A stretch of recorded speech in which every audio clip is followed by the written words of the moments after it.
Good morning, and welcome to our webinar this morning on making your 2017 crop insurance decisions. I'm Jim Mintert, Director of the Purdue Center for Commercial Agriculture, and joining me this morning is Michael Langemeier, who's a Professor of Ag Economics and Associate Director of the Center for Commercial Agriculture. Good morning. We wanted to focus a little bit on crop insurance today because, of course, the premiums are being set based on the prices that occurred during the month of February, so we've got pretty good estimates of what those prices are going to be that in turn will be used to set the premiums. And there's just a couple of weeks to make those crop insurance decisions, so it's important to kind of review perhaps what you've been doing in years past and maybe think about some possible changes going forward. And I think as you think about 2017, it's important to think about where we're at in the ag economy. And this is a slide that one of our colleagues, Chris Hurt, put together with estimated revenue and cost per acre for a 50-50 corn-soybean operation here in Indiana on average quality land. And the blue line is cost per acre, the red line is revenue per acre, and of course you can see where the red line drops below the cost per acre starting at about 2013. And then look at the projections for 2017. And then the revenue projections don't look particularly good relative to cost of production for many Corn Belt operations here in Indiana and elsewhere around the Corn Belt.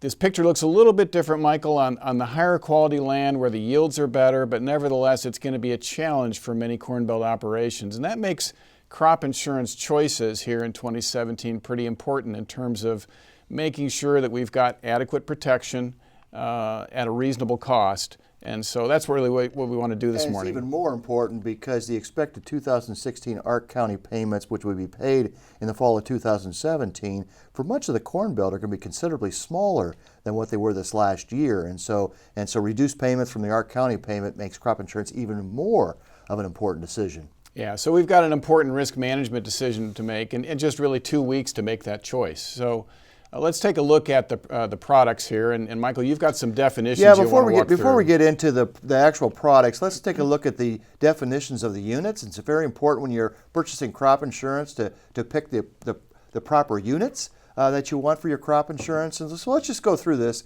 in detail. Basic units, that's an older terminology. It's been around for quite some time. This is all of one crop in a county for a specific share of production.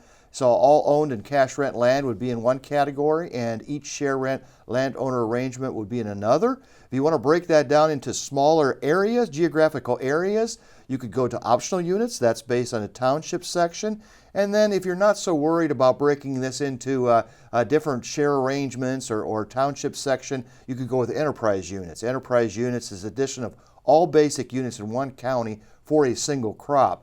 It's probably obvious from these definitions that enterprise units is considerably cheaper in terms of premium. The premium is considerably lower for enterprise units. Next comes basic units, and the most expensive product is optional units. You need to take a careful look at basic unit, optional unit, and enterprise unit premiums in your county because the differences between the premiums varies considerably depending on what county you're in and what crop you're looking at.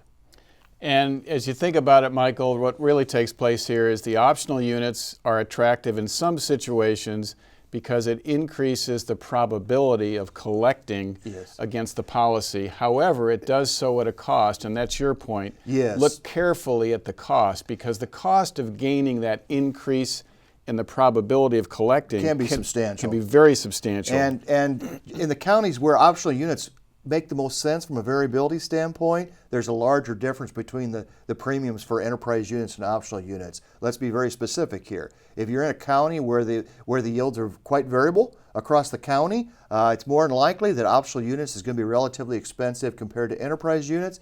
If you're in a county that's much more homogeneous in terms of land quality, there's not going to be that much difference between the premium for optional unit and enterprise unit. I also should point out that the enterprise unit does receive, in many cases, a larger subsidy or a larger cost share, and so that's also one of the reasons why it's relatively cheaper compared to the other two products. So it's a situation of looking at the cost and considering your own risk management position.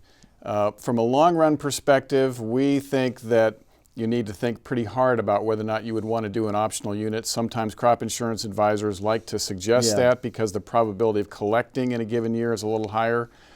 but that's quite costly in many situations. So think twice about that. And there's a lot of trade-offs with crop insurance products, and the rule of thumb I always use, if you're thinking about going to a lower coverage level, rather than going to a lower coverage level, you haven't used enterprise units before, look at the enterprise units and actually think about increasing your coverage level. And so that's one of the trade-offs you can think about when you're looking at these units. And from a risk management perspective, that makes a lot of Yes, sense. it does. It's get a higher revenue guarantee, and we'll get into specific revenue guarantees in a few slides. So let's look at the products. The yield policies are not quite as common, so we don't need to spend a lot of time on those, but yield protection is used somewhat across the Corn Belt. This insures against production loss exclusively, and your yield protection guarantee is your APH approved yield times your coverage level times projected price. The projected price is the February futures price for corn and soybeans, for example. Let's move on, Jim, because that's not quite as common as these two products. I'm going to start with the bottom product. That's the most common product in most counties in the Corn Belt, the revenue protection product. And the reason this is pretty attractive, it insures against revenue loss due to increase or decrease in price and a low yield. And so it's both price and yield. It's based on individual farm revenue. That's very attractive to a lot of farms. The fact that they can use their own yields. To calculate the revenue protection guarantee, it's really quite simple. You take your APH approved yield times your coverage level times the greater of projected price or harvest price. I'm not even showing the harvest price exclusion product. It's a little cheaper than the revenue protection product, but it's really nice to have that flexibility to use the greater of projected price or harvest price. In some years, the harvest price is substantially higher than the projected price. 2012 sticks out like a big thumb with respect to that. And in those years, you'd certainly like to be able to use the harvest price because you have a higher guarantee. And the reason you want to think about that, obviously, is in the case of, for example, a Corn Belt-wide event like we had in 2012, production declines, prices increase, and having that harvest price option makes that policy much more valuable in terms of providing revenue coverage. It's amazing how much additional revenue guarantee you get with the revenue protection compared to revenue protection with harvest price exclusion. The coverage levels range from 50 to 85%. 85% is used quite a bit throughout the Corn Belt. Let me be a little more specific there. Northwest Ohio, the northern part of Indiana, central and northern Illinois, northern Iowa, and southern Minnesota. A lot of those counties use 80 to 85%. So 85% is quite common in those areas. You get outside those areas, Jim, like in southern Illinois, southern Indiana, for example, southern Iowa, most of Nebraska, you're looking at more like the 75%, maybe 80% coverage levels. So you move into areas where yields are a little bit more variable, a little more risky, and not surprisingly, the premiums are higher. And partly because when you move to those high coverage levels, the subsidy level at 80 and 85% is smaller than it is, for example, at the lower coverage levels. Yes, the subsidy level is definitely smaller at the 80 to 85%, so that's part of it. But I think you hit the nail on the head also. If you move outside the area I was talking about there, yield variability is higher. And so the relative difference between a 75% coverage level premium and 80 to 85% coverage level premium is higher. And we're going to see that with one of the examples I'm going to go through. Before we move from this slide, we want people to also look at the area revenue protection. In many cases, this is a product that's a very solid product compared to revenue protection. So I think you definitely want to compare these two. The area revenue protection insures against countywide revenue loss. And so it's using county yields rather than individual yields. That's the main difference. It is protecting against low yields and low prices. It's just county yields rather than individual yields.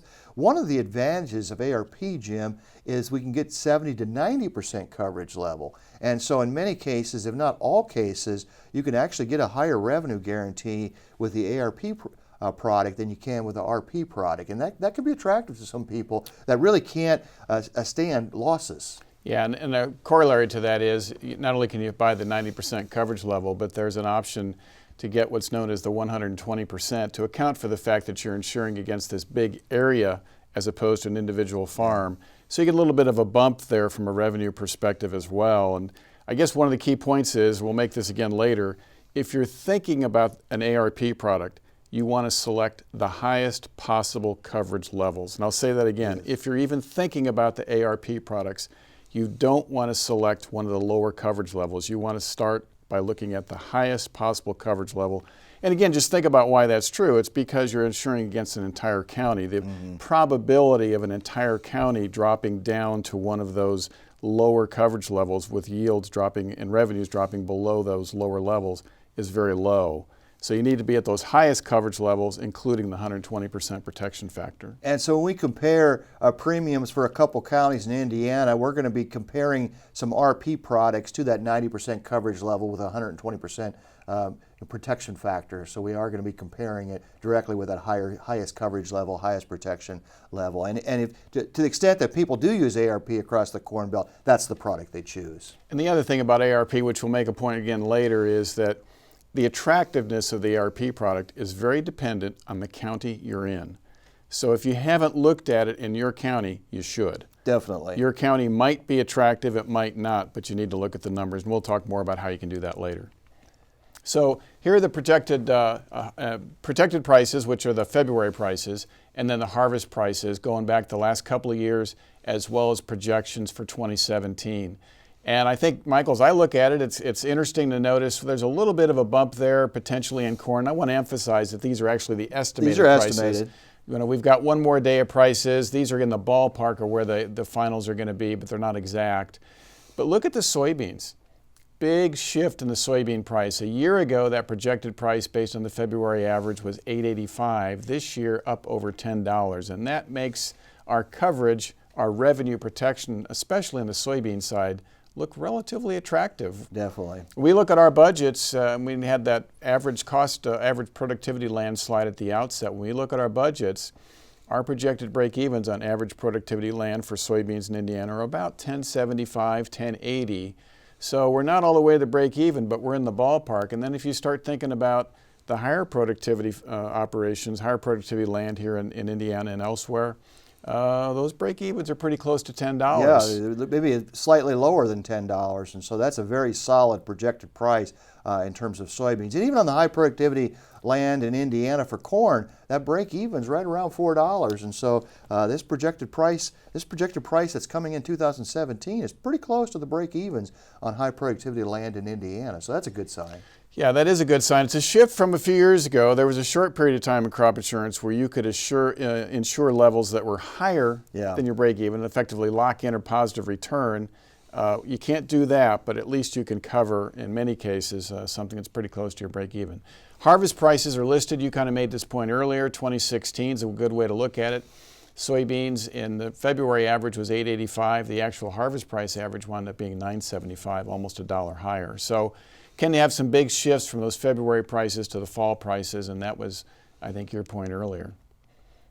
Let's take a look at some estimated premiums for a couple counties. We're going to look at Knox County in southwest Indiana and White County in northwest Indiana. It's just a contrast, the difference in the premiums as we increase coverage level, as we look at RP compared to ARP. And so I'm going to focus on the RP product and the ARP product. Note that I am using enterprise units here. The premiums would be higher for basic units and optional units, and so please note that just to illustrate the difference here. When you're looking at Knox County, the 75% revenue protection product is the most commonly purchased product, and that's about $11.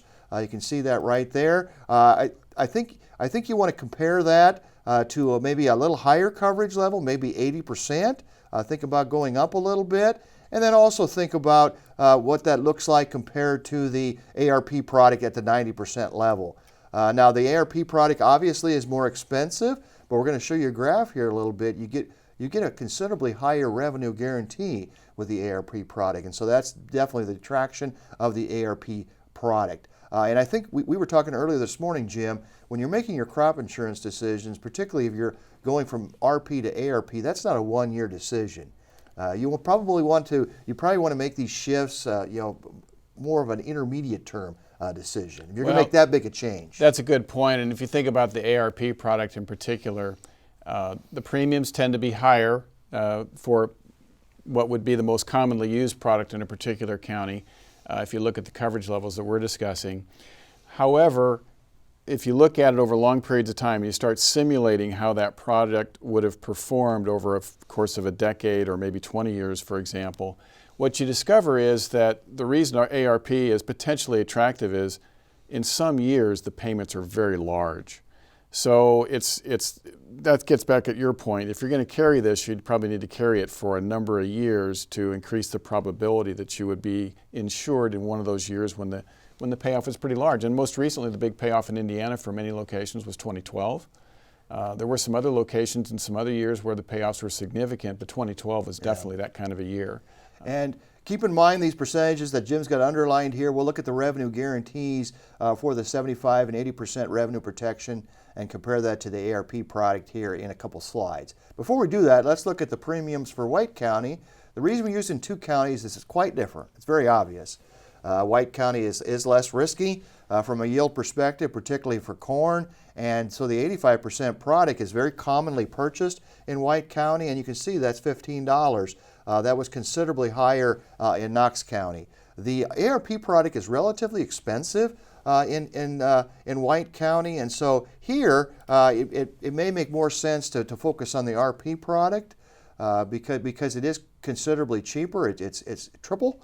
The ARP product is 3 times as high, but having said that, it does give you a higher revenue guarantee, and there is a more likely chance you can get a payout, particularly a large payout in some years with the ARP product. And so I don't want to dismiss the ARP product in any counties. It's something you have to think about, this trade-off between estimated premiums, potential payouts, and revenue guarantees. And we looked at, not every county, Michael, but we looked at several counties to look at what percentage of people were buying the ARP product, and it tends to be relatively small.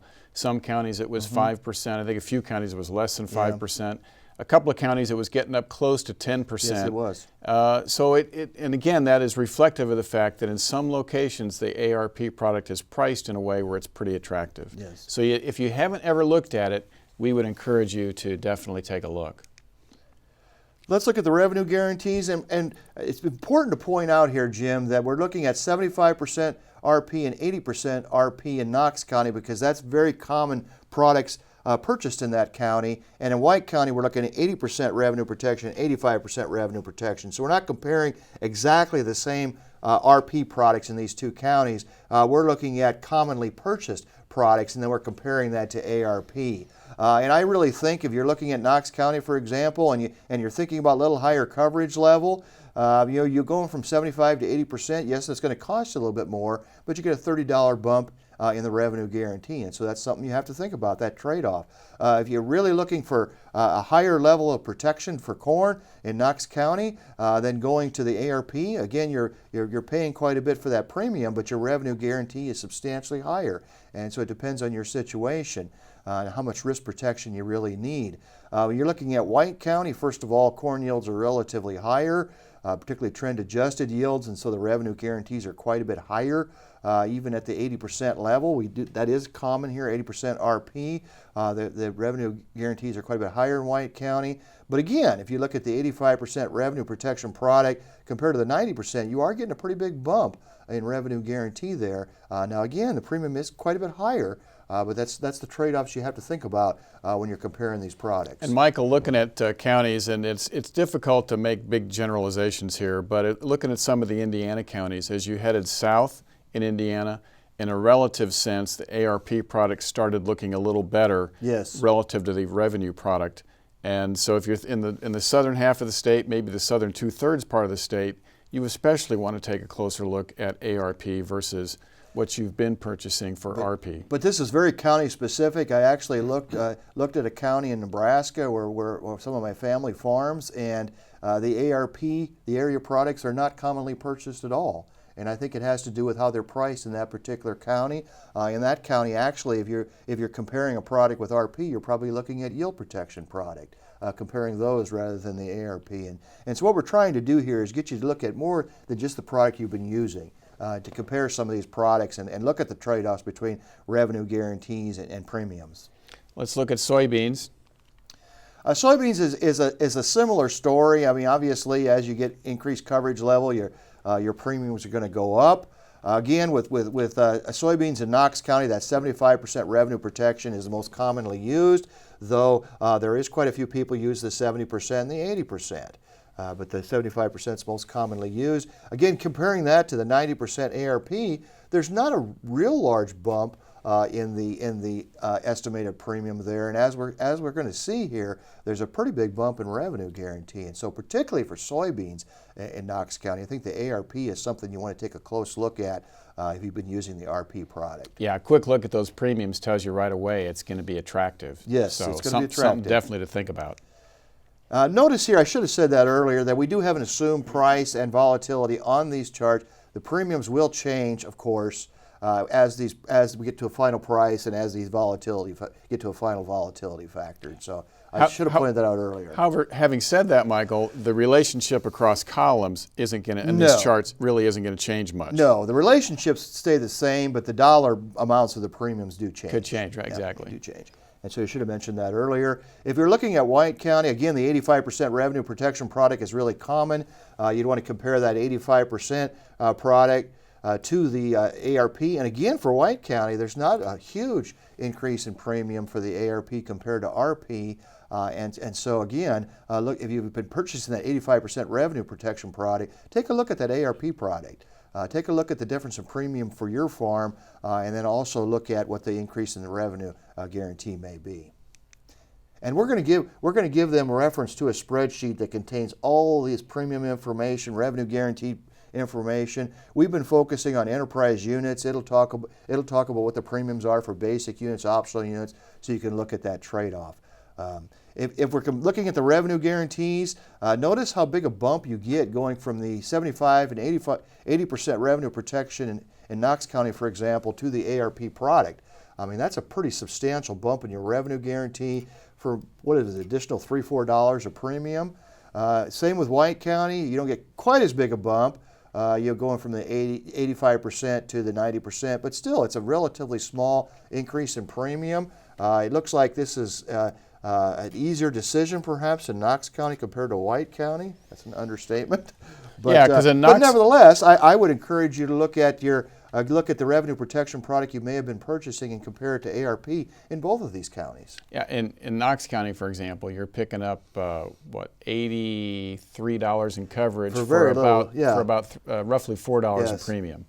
That's a big bump. That's a big bump. But even in White County, anytime you can pick up $30, $40 in premium for $2, $3, that's something you should consider. Yeah, that much in coverage for that, yes. that small of a premium bump.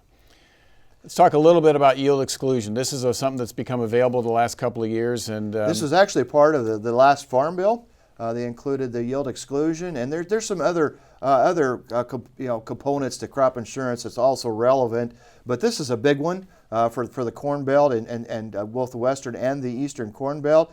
And so this yield exclusion allows for the exclusion of an actual yield for a crop year when your yield is at least 50% below the simple average yield for the previous 10 consecutive crop years. That's a mouthful, but that's almost word for word out of a USDA RMA publication. So essentially what's going on here, if you had a year where the yield was extremely low, you can exclude that yield from the calculations. It creates a pretty big bump in the revenue guarantee depending on the county you're looking at.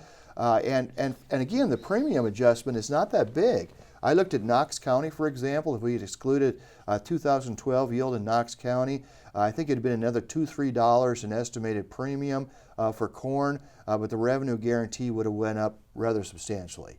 And so you need to look at that increase in premium compared to the revenue guarantee. We've looked at enough of these, Jim, and our good friend over in Illinois, Gary Schnittke's also looked at quite a few of these. And what we've come up with, if yield exclusion is available in a county, you should strongly consider using this option. Indeed, and that's, truthfully, Michael, I don't think I've seen a situation where it didn't make sense. I haven't run every county, but I've yet to see a situation where I would use the yield exclusion. Yeah, so if it's available, look at it. You're probably going to want to take it. It's kind of like the trend adjustment. Most people use the trend adjustment. I think if yield exclusion is available, go ahead and use that. And your crop insurance agent will know whether yield exclusion is available in your county. But also, we're going to give you a reference to a spreadsheet that will also include information on whether yield exclusion is available for your county. So speaking of the spreadsheet, here's the details, and if I can get it to work, there we go. We recommend using the University of Illinois' crop insurance tool from the FarmDoc team. You mentioned Gary Schnitke. Gary Schnitke, professor at the University of Illinois, and colleagues at the FarmDoc team have developed what we think is a really good spreadsheet tool. It's the one we use.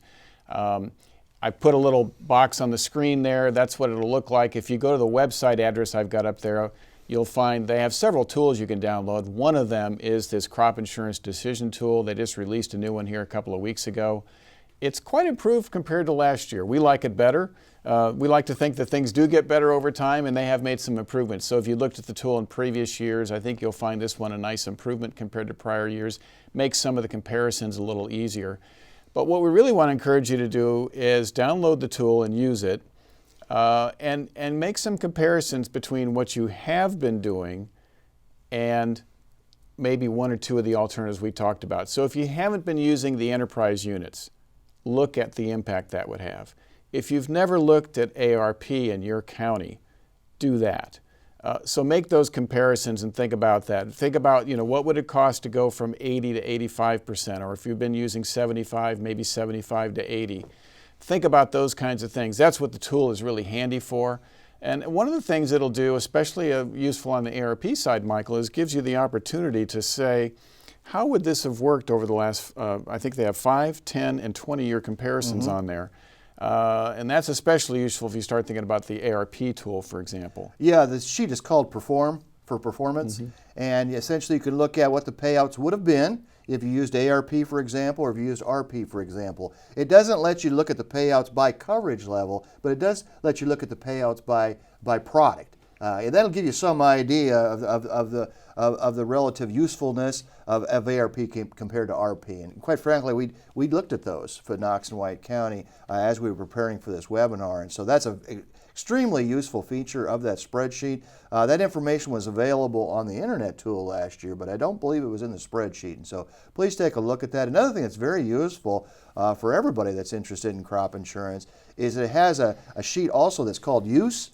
And that kind of summarizes the different products that are used in the county. And so you want to get an idea how the product you've been using, how attractive that is to other people in your county. You can get a good idea by looking at that tab. And so some very useful information. Of course, the sheet that most people looks at is the premium sheet, and that has the premiums for your basic optional and enterprise units, for your RP products, your YP products. Has the ARP premium and revenue guarantees, and so very useful to take a look at that. Take a look at that and compare the premiums to the revenue guarantees. And then, as Jim indicated, when you're done doing that, look at the historical payouts and see what the different products would have paid out.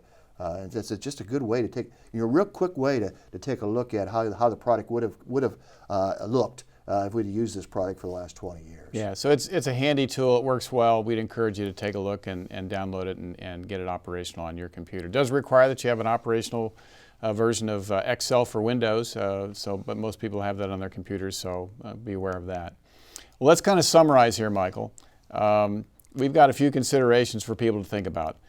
First one is, if you're thinking about using the optional units, we're not going to say don't do it, but think twice about it. Why are you doing that?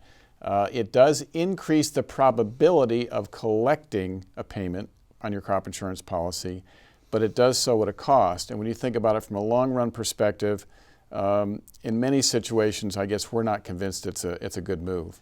Yeah, the bottom line is enterprise units are a pretty attractive option for many Corn Belt farmers. And so let's at least make the comparisons between the premiums of basic, optional, and enterprise units before you just decide that I'll just use whatever I've used in the past. And so at least make those comparisons, because in some counties, as we indicated a couple times earlier, it can be a substantial increase in cost as you go from enterprise units to basic to optional units. Yeah, and so one of the concerns I think people have, we typically hear about, is concerns about cost of crop insurance. If that's one of your considerations, one of your concerns, you really ought to be looking at the enterprise units. That's a way to still maintain high coverage levels, but perhaps reduce your total cost of insurance on your operation. That's something to think about.